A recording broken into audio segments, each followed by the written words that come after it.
പ്രേക്ഷകരുടെ ശ്രദ്ധയ്ക്ക് Kerala vision cable നെറ്റ്വർക്കിൽ ഫ്ലവേഴ്സ് ഇനി മുതൽ ചാനൽ നമ്പർ 10-ലായിരിക്കും ലഭ്യമാകുക. പ്രേക്ഷകർ സദയം സഹകരിച്ചാലും.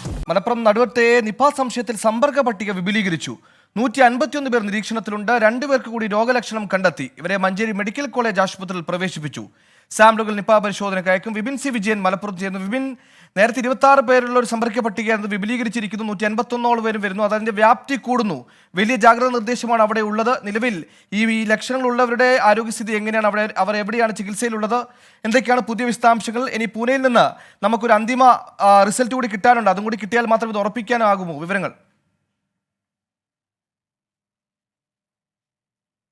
അതെ, പൂനെ വൈറോളജി ലാബിൽ നിന്നുള്ള ഔദ്യോഗികമായ ഫലം വരുന്നതിന് മുൻപ് തന്നെ മുൻകരുതൽ നടപടികൾ എടുക്കുകയാണ് ആരോഗ്യ വകുപ്പും അതുപോലെ തന്നെ ഈ തിരുവാലി പഞ്ചായത്തും. ഇന്ന് ചേർന്ന യോഗത്തിലാണ് വളരെ പ്രധാനപ്പെട്ട തീരുമാനമെടുത്തത്. തിരുവാലി പഞ്ചായത്തിൽ മുഴുവനായും മാസ്ക് നിർബന്ധമാക്കിയിരിക്കുന്നു. അതൊരു പ്രാഥമിക പ്രോട്ടോകോളിന്റെ ഭാഗമായിട്ടാണ് ഈ മാസ്ക് നിർബന്ധമാക്കിയിരിക്കുന്നത്. മറ്റൊന്നുള്ളത്, ഈ സമ്പർക്ക പട്ടിക വിപുലീകരിച്ചിരിക്കുന്നു. നേരിട്ട് സമ്പർക്കമുള്ള ഏകദേശം 26ഓളം പേരെയാണ് രാവിലെ കണ്ടെത്തിയിരുന്നത്. ഇത് വിപുലീകരിച്ച 151 പേരാണ് ഇനി മുതൽ നിരീക്ഷണത്തിലുണ്ടാവുക. ഇതിൽ ഈ 23 വയസ്സുകാരൻ ആശുപത്രിയിൽ ചികിത്സ തേടിയിരുന്നു. അപ്പോൾ അവിടുത്തെ സ്റ്റാഫുകൾ ഉൾപ്പെടെയാണ് ഇപ്പോൾ കണ്ടെത്തിയിരിക്കുന്ന ഈ 151 പേരുടെ പട്ടികയിൽ ഉള്ളത്.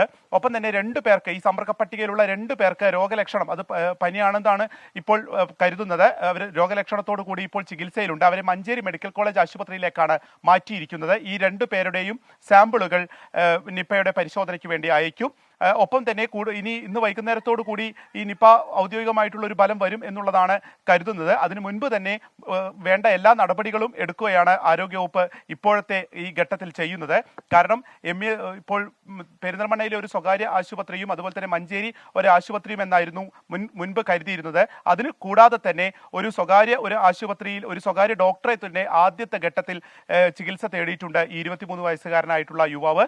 മറ്റൊന്നുള്ളത്, അവിടുത്തെ ഒരു പ്രാഥമിക ആരോഗ്യ കേന്ദ്രത്തിൽ കൂടി പോയിട്ടുണ്ട്. അപ്പോൾ അവിടെയുള്ളവരെ കൂടി സമ്പർക്ക പട്ടികയിൽ ഉൾപ്പെടുത്തുമ്പോൾ കുറച്ചുകൂടി വിപുലമാകാനാണ് ഇനി വരും ദിവസങ്ങളിൽ സാധ്യത. സുഹൈൽ, ശരി, 23കാരന്റെ മരണം നിപ മൂലമെന്ന സംശയം, അതോടുകൂടി തന്നെ പരിശോധന ഫലം വരാറുണ്ട്. അതിന് മുന്നോടി സ്വാഭാവികമായി ഉണ്ടാകുന്ന ഒരു സ്റ്റാൻഡേർഡ് ഓഫ് പ്രൊസീജിയർ ഉണ്ട്. അതാണ് ഇപ്പോൾ അവിടെ നടപ്പിലാക്കിയിരിക്കുന്നത്. 151 പേരാണ് സമ്പർക്ക പട്ടികയിലുള്ളത്. ജാഗ്രതാ നിർദ്ദേശം നിലനിൽക്കുന്നു.